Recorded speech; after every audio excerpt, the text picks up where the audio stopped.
Ayan na mga kababayan, side in contempt na si Mr. Diskaya sa sobrang number 1 kasinungaling mga kababayan, na yung asawa niya, ang kanyang misis ay may sakit, may diabetes, may high blood, may hypertension mga kababayan, pero ang kanyang misis ay nagpadala ng sulat nagpadala ng sulat kay Senator Lacson na hindi siya makaka-attend ng meeting mga kababayan, anang hearing, kasi may importanteng meeting siya sa kanyang mga empleyado. Kung inyong titingnan mga kababayan ay may reason siya, pero mas importante ang hearing ng Senado, kasi pwede mo naman i-postpone, kasi maaga naman na natanggap niya naman agad ang liham na meron silang hearing, so pwede nyo ma-postpone agad sa mga empleyado niya na sige, next time na lang tayo mag-meeting kasi may hearing kami ng aking mahal na asawa sa Senado, di ba mga kababayan? So yan, tapos ito si Mr. Senador Marcolita, gustuhin nagmamadali na gagawing state witness ito mga Diskaya, number 1 naman sinungaling, di ba mga kababayan? Ito si Marcolita ay halata talaga na they are protecting mga Diskayas. Tapos ang gusto nilang ikakaso dito sa mga Diskaya ay doon lang sa 2022 to 2025. Pero ang 2016 to 2022 hindi pwede. Halatang napakaka solid Duterte ito si Marcolita. Kaya sana mayroong mayroong death penalty sa mga ganitong kaso. Sobra-sobra na ang ginawa nyo mga Diskaya at ang mga contractors, mga tiwaling politiko, mga engineers sa DPWH. Sana may shoot to kill to para tumigil na itong korupsyon sa bayan natin mga kababayan. Kaya kawawa, pasalamat na lang tayo dahil nabulgar ito ng ating mahal na Pangulo na si PBBM regarding sa mga korupsyon na ito mga kababayan. Kaya pagdasal natin ang ating mahal na Pangulo na patuloy siyang patnubayan ng mahal na Panginoon, bigyan siya ng proteksyon sa kanyang health, sa kanyang pamilya, 10 ng kanyang mga kasamaan sa executive body hanggang sa mga secretaries na gumagawa para sa bayan natin mga kababayan. So yan lang mga kababayan ang mai-share ko, na sana maayos na itong flood control, maayos na itong korupsyon sa bayan natin. Pagdasal natin ang ating mahal na Pangulo, pagdasal natin ang ating bayan. Kailangan natin ng dasal mga kababayan na maging maayos na ang bayan natin, matigil na itong korupsyon. Sana mayroong shoot to kill, mayroong death penalty sa mga ganitong klaseng kaso mga kababayan. O siya, sige mga kababayan, maraming salamat sa inyong mga panonood. Please like and share mga kababayan sa ating munting videos. Bye bye. At ang ating pala mga kababayan dyan sa ibang bansa, Luzon, Visayas at Mindanao, ingat din po kayo sa Amerika, sa Europa, sa Asia. Ingat po kayo mga kababayan. God bless us all. Hard condition din po siya, at saka po bali nagpala po ng letter po dito. Hindi ko lang po nabasa kung ano yung iba pang content. Thank Mr. Chairman, meron please na talagang valid. Gawa-gawa lang manong Okay. Sumulat ito, the Honorable inability to attend the Committee on Account.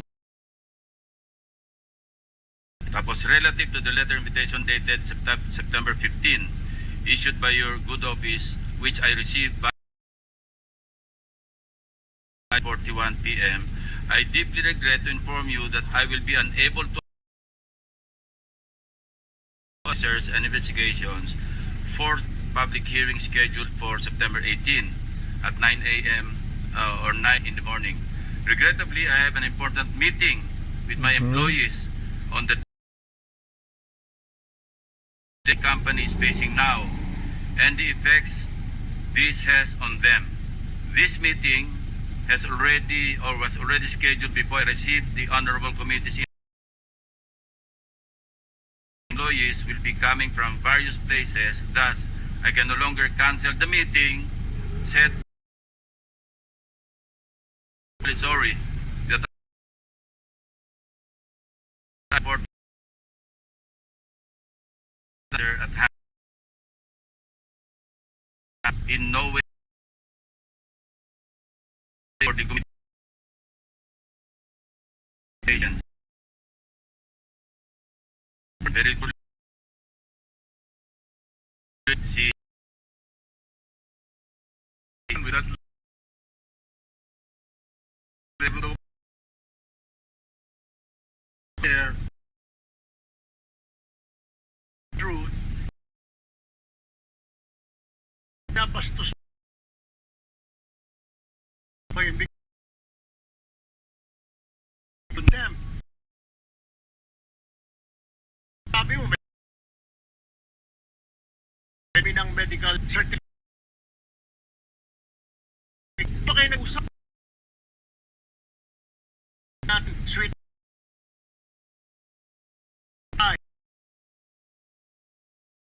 naniniwala sa mga pinagsasabi.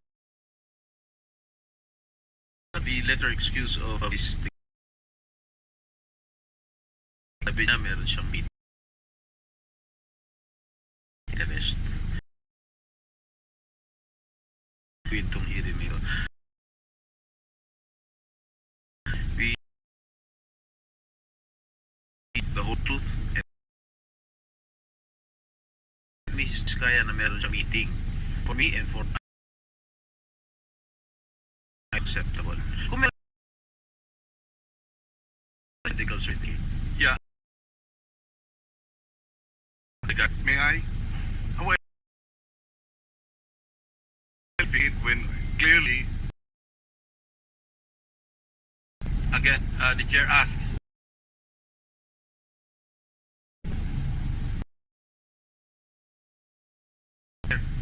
Kind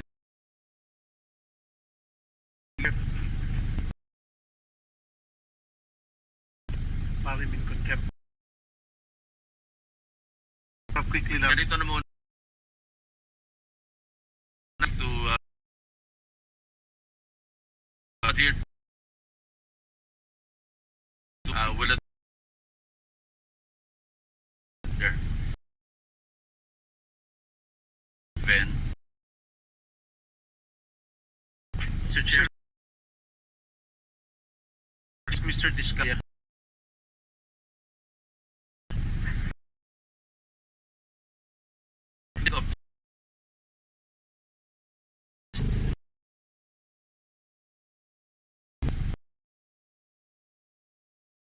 one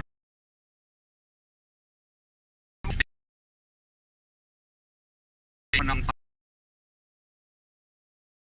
miss ko po kasi talaga siyang mga maintenance. Mr. Chairman. Mr.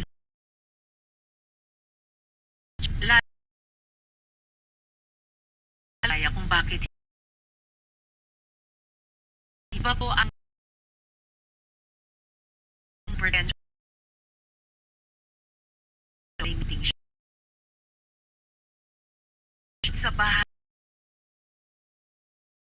The original sa akin Diskaya.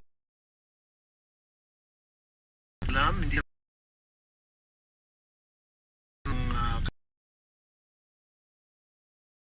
very good.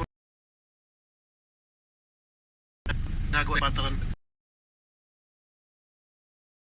there's a motion to cite an objection. Override na po ba yung proposal?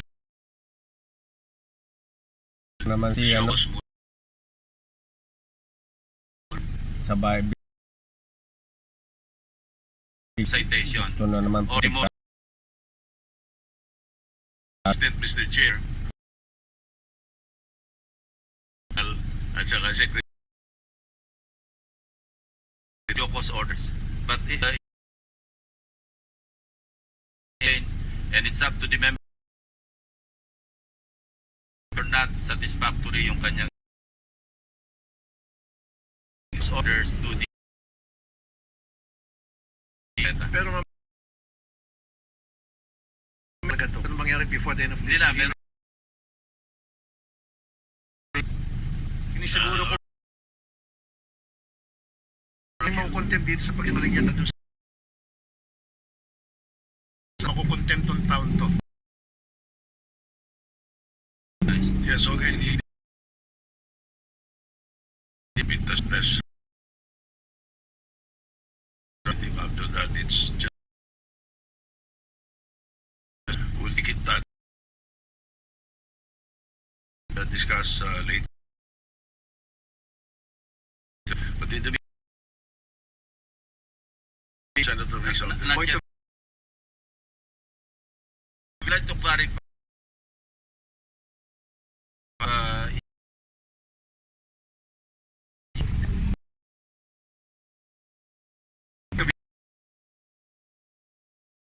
ending mo sa anybody else talks. So